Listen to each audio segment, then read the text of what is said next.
Hello and welcome to my lecture on Mast Day, which is a security-based principle. Since the lending businesses of banks are always risky, they cover their risks by providing loans only against security of assets or against charged assets. But do the banks accept any asset as security? Banks always apply their discretion when deciding on the type and quality of the assets. So let's try to understand the bank's perspective. But before we understand the principle of Mast Day, let's understand what are charged assets. A charge is a right created by any borrower on its assets and properties, present and future, in favor of a bank which has agreed to extend financial assistance. The charge is retained by the bank for the full tenure of the loan. In case the borrower fails to repay, the bank realizes its money by invoking the charge, by possessing the asset and selling it.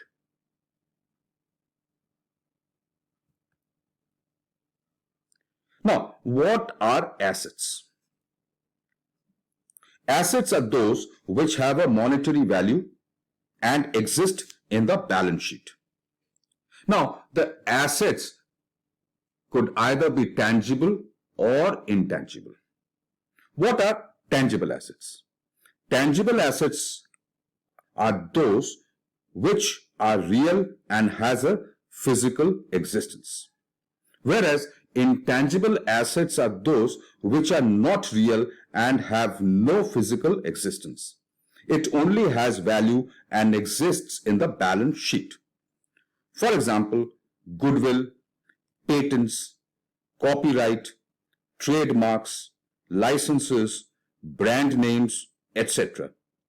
Now let's remember, banks generally do not accept intangible assets as security for loans. Now these tangible assets could either be movable assets or immovable assets. Now, what are movable assets?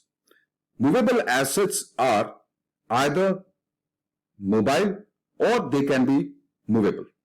In other words, they change their position, like cash, deposits with banks, post offices, company fixed deposits, shares, debentures, receivables, debtors, and assets having similar character. Whereas immovable properties are those which are not movable or mobile. In other words, they do not change their position and remain embedded to the ground, like land and buildings, plant and equipment, or assets having similar character. Now, both the movable and the immovable properties could be termed by the bank as primary security, which means it is created out of a bank loan and which is funded by both the bank and the borrower. Or it could be collateral security, meaning which is not created out of bank loan and it is fully owned by the borrower or guarantor. Now, banks create legal charge on movable property by means of hypothecation, lien, pledge, assignment,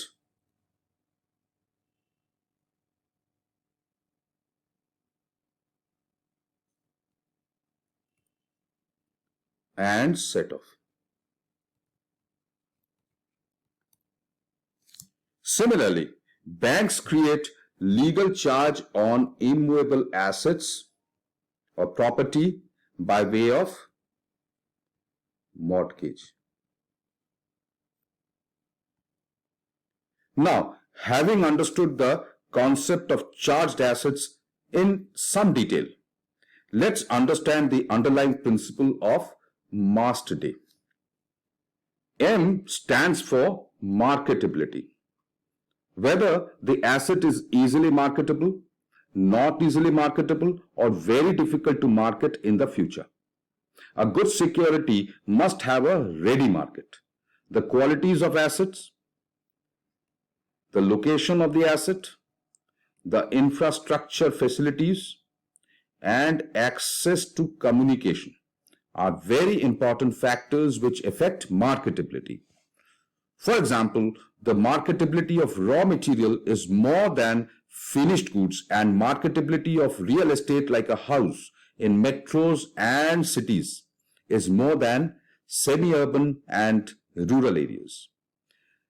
A stands for ascertainability of quality of the asset, quantity of the asset, and its monetary value, whether it can be determined easily following certain standard procedures. For example, articles may be valuable but may not be accepted as security if the value cannot be ascertained, such as paintings and antiques. S stands for stability of value, means whether the asset has a stable value or it is volatile. The bank accepts an asset as security if its value remains stable and does not fluctuate over a long period of time. A good security should have a stable value over a long period. For example, banks prefer land and building as security to shares. Moreover, the bank prefers a security whose value appreciates over a period of time. T stands for transferability of title of ownership. The title of ownership of the asset should legally belong to the borrower or the guarantor, so that the borrower can legally transfer his right to the bank and a legal charge of the asset is created in favor of the bank. For example, an undivided property is not considered as a good security due to legal complications. Durability. The asset must be durable and not perishable. For example, banks do not consider perishables like vegetables and fruits as security. Absence of contingent liability means that the asset should be free of all encumbrance. Encumbrance means impediment. Such encumbrance could be legal and financial. For example, income tax attachment orders or arrears of land revenue lead to very unpleasant situation when the bank proceeds to take over the asset and sells them in the market in case of default. Finally, the yield. Banks prefer an asset as security which provides steady flow of income to cover repayment of interest and partial repayment of the principal amount. For example, rental income, income from operating assets, and interest on fixed deposits are considered good securities. Finally, in order to have a thorough study of the Maastricht principles, banks engage its advocates, empaneled advocates, to do a title search of the property and provide a legal opinion whether the asset or the property has a clear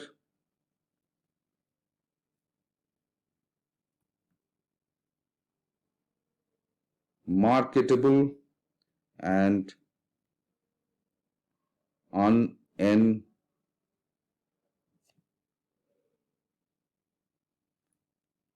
unencumbered right on the asset to be charged to the bank.